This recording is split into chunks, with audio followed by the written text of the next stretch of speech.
모두의 따뜻한 모따TV. 모따TV 구독 많이 해주세요. 안녕하세요. 모따TV 아따입니다. 뉴타입의 시대 2부.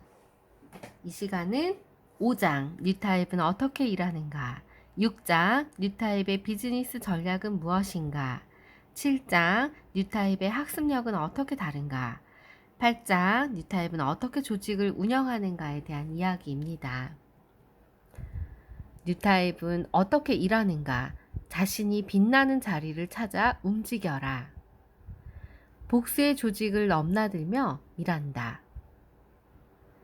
이동성에 대해서 올드타입은 하나의 조직에 소속되어서 안주합니다. 뉴타입은 조직 사이를 넘나들면서 활약합니다. 왜 기업은 사라지지 않을까요? 경제학자 로널드 코스는 왜 대부분의 경제활동이 시장에 의한 거래가 아니라 관료적인 대기업의 관리와 통제하에서 이루어지는지를 연구했습니다. 그 결과 기업이 시장보다 정보유통 비용이 낮고 더욱 효율적으로 경제활동을 움직이기 때문이라는 결론을 내렸습니다. 과점화와 분산화의 양극화가 동시에 진행됩니다. 오늘날 정보유통 비용은 급속하게 낮아지고 있는 데다 노동시장으로의 기업이 소속되지 않은 프리랜서의 단점은 상대적으로 줄어들고 있습니다. 조직에 소속되어 일하는 삶에는 리스크가 더욱 커지고 이익은 계속 줄어듭니다. 미래에는 대기업에 의한 시장의 과점화, 그리고 개인으로 대표되는 소규모 조직의 다양화, 난립이라는 양극화가 진행될 것입니다. 이때 어느 형태로 일할지가 중요한 선택 요소가 되는데 가장 리스크가 적은 방법은 양쪽에 모두 자신의 자리를 확보해두는 바벨 전략입니다. 자신의 가치가 높아지는 곳에서 노력한다. 노력 성과에 대해 올드타입은 지금 있는 곳에서 열심히 노력합니다. 뉴타입은 이길 수 있는 곳에서 최선을 다합니다. 노력하면 꿈은 이루어진다는 오해, 노력하면 반드시 보상받는다는 명제는 오해이며 실제로 개인의 적성이나 환경, 그리고 노력에 따라 얻을 수 있는 이익에 큰 차이가 있습니다. 무작정 노력한다고 해서 보상받는 건 아닙니다. 중요한 것은 노력의 방향과 자신의 적성이 맞아야 한다는 점과 그 노력이 기량의 향상으로 이어지는 올바른 방식의 노력이어야 한다는 점입니다. 이 두 가지가 충족되지 않으면 노력은 헛수고로 끝날 가능성이 큽니다. 우리가 자주 듣는 1만 시간의 법칙은 어떤 영역에서든지 1만 시간 동안 훈련하면 세계적인 수준이 될 수 있다는 주장은 틀린 것은 아니지만 어떤 분야에서나 성립하는 보편적인 정론인 것은 아닙니다. 훈련의 양과 기량의 향상 간의 연관성은 분야에 따라 다르다는 것이 연구 결과 밝혀졌습니다. 성장의 밑거름이 되는 요소는 체험의 질과 작업 환경이라고 알려져 있습니다. 체험의 질과 작업 환경을 개선하려면 자신에게 딱 맞는 자리를 얻기 위한 포지션을 깨해야 합니다. 무작정 노력을 쏟아붓는 올드타입은 계속 같은 곳에 머무는 반면 뉴타입은 진정한 자신의 자리를 찾아서 포지셔닝을 새로이 함으로써 성장을 가속화합니다. 하고 싶은 일을 할 수 있는 자리를 찾습니다. 동기부여에 대해서 올드타입은 남의 명령에 따라 일합니다. 뉴타입은 자신의 호기심에 따라 자발적으로 일합니다. 왜 대기업은 인터넷 비즈니스에서 실패했을까요? 인터넷 여명기로부터 기술, 자금, 인적 자원에서 우위를 차지하고 있는 대기업이 상대적으로 열악한 환경에 놓여 있는 스타트업과의 경쟁에서 패하고 있습니다. 대기업이 패배한 최대 요인은 동기부여의 결여에 있습니다. 아무리 자원이 풍부하고 유리한 조건이라도 자발적인 동기에서 움직이는 리더와 상사의 명령에 따라 움직이는 리더는 실적에서 상당히 큰 차이를 보이고 이런 성과 차이가 불리한 조건을 보완해서 약자를 승자로 이끕니다. 동기부여가 최대 경쟁 요인이라는 한다면 개인이든 조직이든 성과를 높이기 위해서는 동기를 끌어올리는 관리가 필요합니다. 어떤 일에 자발적인 동기가 솟아나는지 알아내서 그 자리에 자신을 포지셔닝하는 게 무엇보다 중요한데요. 상사의 명령에 따라 자발적인 동기를 억누르고 열심히 일하는 올드 타입은 결국 자신이 하고 싶은 일만 하기로 선언하고 자유롭게 활동하는 뉴 타입에게 뒤처지게 됩니다. 프로와 아마추어의 의견을 동등하게 대한다. 지식과 경험에서 살펴보면 올드 타입은 프로의 의견만 중시합니다. 뉴 타입은 아마추어의 의견에도 귀를 기울입니다. 뷰카와 세계에서 과거에 축적한 경험과 지식의 가치가 급속히 하락하면 전문가가 지닌 가치 또한 감소합니다. 전문가 능력을 평가하는 것은 어렵습니다. 특히 최고의 전문가일수록 영역이 세분화돼서 지식을 업데이트하기가 쉽지 않습니다. 게다가 최고 전문가를 평가하려면 더 높은 수준의 전문가가 있어야 하지만 극히 드물기 때문에 평가가 없는 상태가 여러 분야에 발생합니다. 뷰카화로 인해 인식과 경험은 낡은 게 되어가는 속도는 점점 빨라지고 변화가 심한 영역의 조직 내 핵심 인재의 지식과 경험을 계속 업데이트해야지 뷰카화 현상으로 변화 방향을 예측하기 어렵다 보니 미리 학습하는 건 좀처럼 불가능합니다. 비전문가이기에 더욱 혁신적인 아이디어를 떠올릴 수 있다는 것입니다. 과거의 위대한 발견과 발명이 대개 비전문가에 의해서 이루어졌다는 사실만 생각해도 그렇습니다. 전문가에게 과도한 의존 현상은 과제 설정 능력 혹은 문제 해결 능력을 현저하게 떨어뜨릴 위험이 있습니다. 뷰카화가 급속히 진행되는 세계에서 조직 내 핵심 역량인 전문가와 조직 외의 크라우드에 속한 비전문가를 어떻게 조화시키느냐는 기업의 가치 창출 능력을 크게 좌우합니다. 이런 시대에 전문가의 의견, 비전문가의 의견을 차별 없이 받아들이는 중립을 취하거나 양측 의견을 동등하게 다루는 뉴타입 사고방식과 행동이 바람직합니다. 6장 뉴타입의 비즈니스 전략은 무엇인가? 공유와 탈출을 두려워하지 마라. 방대하게 시도하고 잘된 것만 남긴다. 커리어에서 올드 타입은 치밀하게 계획한 후 끈기 있게 실행합니다. 뉴 타입은 일단 시도하고 실패하면 다시 시도합니다. 현자란 인생을 즐길 줄 아는 사람입니다. 철학자 스피노자는 무엇이 좋고 무엇이 나쁜지 각자의 코나투스에 의해 자신다운 자신으로 계속 있으려는 에너지로 결정된다고 주장했습니다. 자신의 코나투스를 높이는 좋은 일은 외형을 보고 정할 수 없고 결국 많은 일을 시도하고 겪으면서 경험을 통해 파악할 수밖에 없습니다. 코나투스를 높이려면 우선 시도하라. 오늘날처럼 변화가 극심한 시대, 우리를 둘러싼 일들과 우리 개인의 관계는 항상 새로운 것으로 대체됩니다. 이런 시대에 무엇이 좋고 나쁜지 세간의 보편적인 판단에 의지할 수 없죠. 우리가 현자로서 인생을 만족스럽게 누리려면 결국 다양한 일을 시도해보면서 어떤 일에 자신의 코나투스를 높이는지 또는 훼손하는지를 경험으로써 알아야 합니다. 이런 시도를 스피노자 철학에서는 매우 중요한 요소입니다. 성공의 80%가 우연의 산물입니다. 현대의 커리어 구도 스피노자의 주장을 뒷받침합니다. 스탠퍼드 대학교 존 크럼볼츠 교수님은 비즈니스에서 성공한 사람들을 연구한 결과 80%가 우연한 기회에서 결정적인 역할을 했다고 발표했습니다. 미리 커리어 형성을 위한 계획을 세우지 않았다는 것은 아니고 당초에 계획이 틀어지면 다양한 우연이 겹쳐서 결과적으로 성공한 사람으로 인정받게 됩니다. 따라서 우발적으로 생성되는 만큼 중장기적인 목표 설정 방식은 오히려 위험하고 좋은 우연을 끌어당기기 위한 계획과 습관의 노력을 집중해야 한다고 주장했습니다. 이는 계획된 우발성 이론입니다. 좋은 우연을 불러일으키기 위한 조건은 호기심, 끈기, 유연성, 위험 감수입니다. 대개 계획을 철저히 세우고 실행하는 게 좋은 방법이라 여기지만 미래를 예측하기 어려운 현대 사회에서 이런 행동 양식은 올드 타입입니다. 이런 세계에서 더욱 자신답고 만족스러운 인생을 살고 싶다면 자신에게 다가온 기회를 단지 도움이 될지 아닐지로 구분하면 안 되고 모든 가능성을 열어두고 적극적으로 시도해보고 자신의 코나투스를 높일 수 있는 기회인지 아닌지를 직접 확인하는 뉴타입 사고가 요구됩니다. 뉴타입 행동 양식을 실천하려면 그만두는 선택 또한 필요합니다. 그만두는 것을 되게 부정적으로 여기는데 자원이 한정되어 있는 이상 무언가를 시작하기 위해 다른 무언가를 그만둬야 합니다. 인생의 풍요로움은 탈출을 잘하느냐에 달려있다. 엑시스트, 한 군데에 정착해서 노력한다는 올드 타입이고요. 바로 탈출에 다른 각도에서 다시 시도한다는 뉴 타입입니다.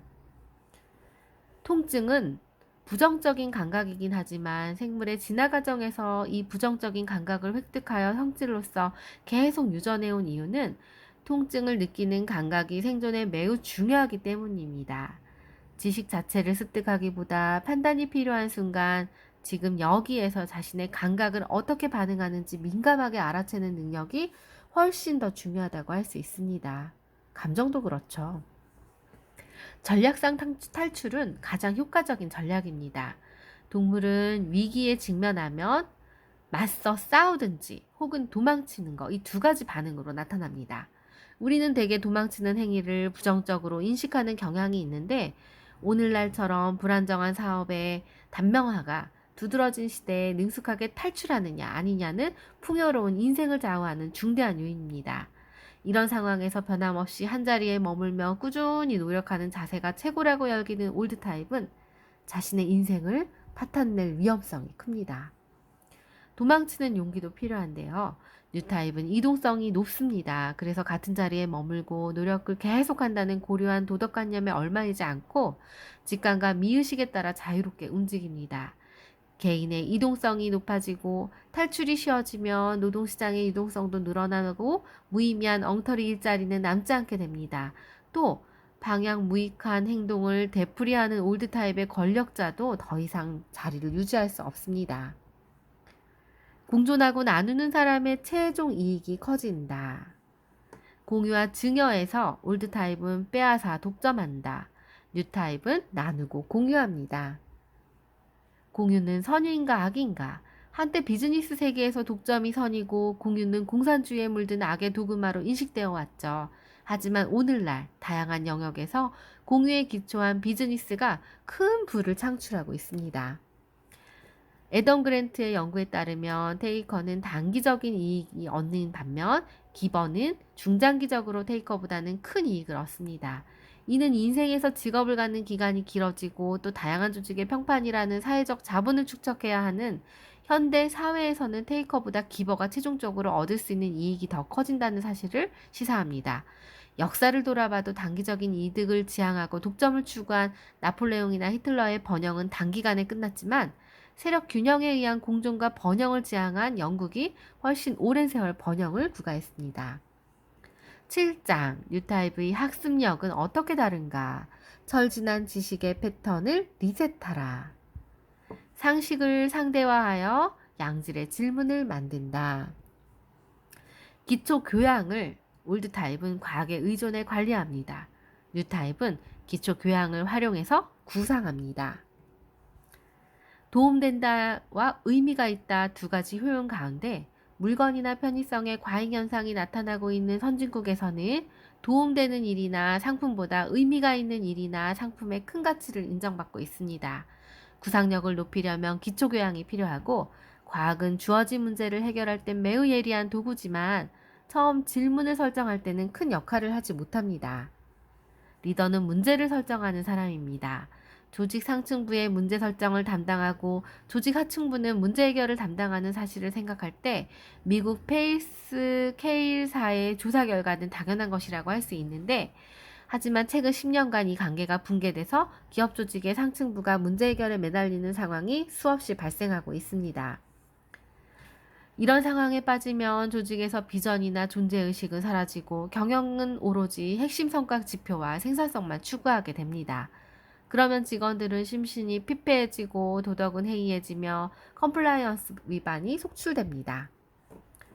기초교양을 배우면 자신의 내면의 시간축과 공간축을 마련하고 눈앞에 있는 상식을 상대화하려는 리터러시를 갖출 수 있습니다. 누구나 당연하게 여기는 상식에 대한 의심이야말로 아무도 알아차리지 못한 새로운 문제제기로 이어집니다. 타인을 자신을 바꾸는 계기로 삼는다. 깨달음에 대해 올드 타입은 요약해서 이해합니다. 뉴 타입은 귀 기울여 공감합니다. 쉽게 이해하면 새로운 발견을 놓칩니다. 급격한 변화가 진행되는 뷰카화된 세계에 과거의 습득한 패턴 인식 능력을 적용해서 무조건 다 한다식의 올드타입 사고방식을 고집하면 시대에 큰 변화를 놓칠 가능성이 있습니다. 쉽게 이해하면 새로운 발견을 놓친다. 진정으로 이해한다는 것은 이런 세상에서 자신의 틀 안에 입력된 전부를 적용해서 모든 것을 이해하려는 올드타입은 가벼운 청취 자세를 버려야 합니다. 그리고 틀에 얽매이지 않고 전체로서 자신의 상대를 지각하고 진지하게 경청하는 뉴타입 자세로 바꿔야 합니다. 평생 여러 조직, 공동체 속에 살아가야 하는 현대에 이해하지 못한 사람을 배제하고 서로 이해하는 사람들하고만 함께 살아간다면 귀중한 배움의 기회를 놓치게 됩니다. 알지 못하는 것을 알지 못한다고 배제하는 행동 또한 올드타입인데, 알지 못하는 걸 배제하고 세상은 서로 이해하는 사람만 구성된 섬우주화되죠. 뉴타입은 모든 것을 아는 것처럼 느끼거나 알지 못한다고 배제하지 않습니다. 대신 타자의 목소리에 귀 기울이고 공감함으로 새로운 깨달음의 계기를 만들고 그렇게 배운 지혜를 통해 계속 성장해 나갑니다. 고생해가며 익힌 지식의 패턴을 버린다. 언런. 올드타입은 경험에 의지해서 아는 척합니다. 뉴타입은 경험을 리셋하고 학습을 계속합니다. 과거의 지식의 족쇄가 되다. 지금까지는 경험이 많고 적음이 어떤 사람의 능력을 정의하는 중요한 척도로 이용되어 왔습니다. 하지만 뷰카화가 진행됨에 따라 경험의 불량 자산화가 이루어져서 경험에 대한 가치 평가도 크게 바뀌었죠. 이런 세계의 경험을 축적하여 거기에 의존하는 올드타입은 가치를 잃어가는 반면에 새로운 환경에서 자신의 경험을 잊고 신속하게 학습하고 언런해 나가는 뉴타입은 큰 가치를 창출해 나갈 것입니다. 의사결정의 유형에는 랜덤, 휴리스틱, 옵티멀의 세 종류가 있습니다.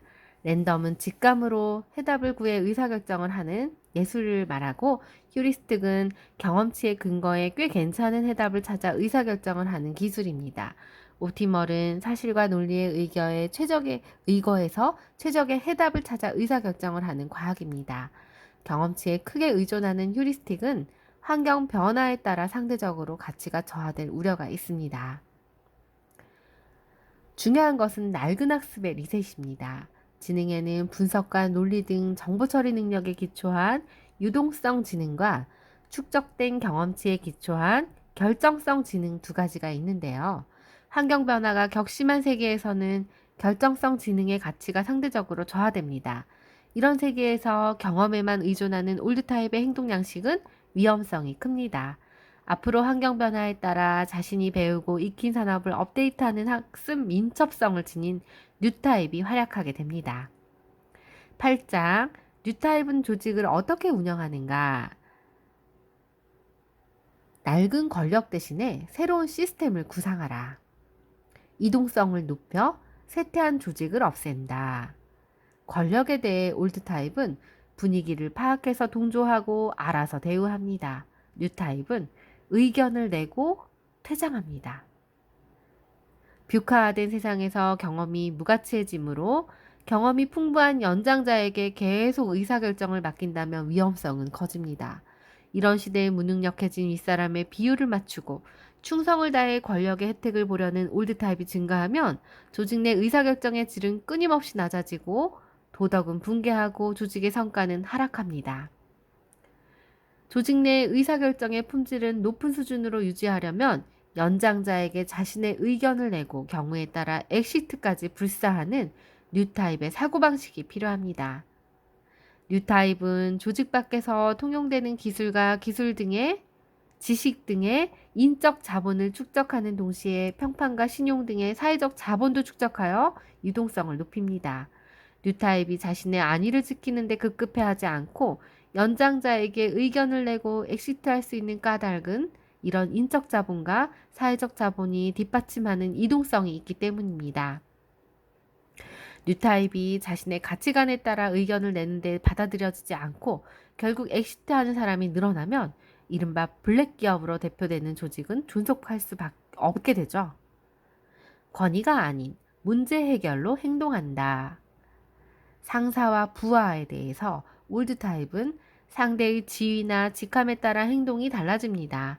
뉴타입은 상대의 지위나 직함에 관계없이 일관성 있게 행동합니다. 지식과 경험이 급속히 가치를 잃어가는 뷰카화된 세계에서 상위 직책의 의사결정 권한이 집중되는 기존의 피라미드식 계층 구조가 실질적인 의미를 상실해가죠. 모이제스 나임이 지적한 대로 현재는 권력의 종말이라는 중요한 시대적 상황에 놓여 있습니다. 이런 시대 권력에 의존하거나 권력을 추구하는 것은 시대에 뒤떨어진 올드타입입니다. 부기장이 항공기를 조종할 때 기장이 항공기를 조정할 때 사고율보다 높다는 통계 결과는 리더의 판단력이 아무리 좋고 동료의 역량이 아무리 뒤처지더라도 함께 의사결정을 하는 것이 단독으로 의사결정하는 것보다 뛰어나다는 사실을 보여줍니다. 헤이르트 호프스테더에 따르면 한국이나 일본은 권력 격차가 서구 선진국들보다 상대적으로 높아서 조직의 하층부에서 상층부로 반대 의견과 제안을 올리기 어려운 조직 문화가 조성되어 있습니다. 이는 조직의 의사결정 품질을 개선하는데 큰 걸림돌입니다. 권위가 항상 올바른 판단을 내리고 상황을 개선해 줄 거라고 믿는 올드타입 방식의 사고방식은 상당히 위험합니다. 뉴타입은 권위에 의존하는 대신에 스스로 문제의식을 갖고 다른 사람에게도 긍정적인 영향을 줍니다. 시스템에 굴복하지 않고 시나리오를 다시 쓴다. 탈구조에 대해 올드타입은 시스템에 비판 없이 최적화합니다. 뉴타입은 시스템에 비판하고 수정합니다. 현재의 사회 시스템에 적응하고 그 안에 승자가 되려는 사람이 사라지지 않고 있습니다. 이런 사고방식을 지닌 올드타입이 늘어나면 현대사회의 시스템은 쉽게 바뀌지 않게 됩니다. 현재의 자본주의 사회 시스템은 빈부격차, 지역 간의 생활 수준과 문화 수준의 차이, 환경에 대한 부담 증가 등 심각한 문제를 안고 있고 이 시스템이 여전히 굳건하다는 사실을 결코 간과할 수 없습니다. 시스템에 최적화함으로써 유리한 위치를 독점하려는 올드타입의 행동 양식은 앞으로 환경 변화가 심해지면 오히려 과잉 최적화 문제를 초래하게 됩니다. 이런 사회에서는 화폐보다 본질적인 가치를 찾아내 자신이 활약할 자리를 만들어내는 뉴타입이 더욱 장기적으로 경력을 이어갈 수 있습니다. 올드타입은 시스템에 최적화하든지 아니면 시스템을 전부 부정하고 교체하든지 두 방법 중에 하나를 선택하는 반면에 뉴타입은 일단 시스템에 적응한 다음 시스템 내에서 발언권과 영향력을 기르면서 시스템이 안고 있는 과제를 확인하고 시스템을 개혁해 나갑니다. 에필로그, 의미 없는 일을 하는 자는 반드시 무너진다. 이 책이 새로운 시대의 생각 프레임으로 뉴타입에 관해 스스로 생각해보고 20세기의 낡은 가치관과 노동관에서 벗어나 유연하고 자유로운 새로운 인생관을 실현하는 계기가 되길 바랍니다. 이상 시청해주셔서 감사합니다. 아따였습니다.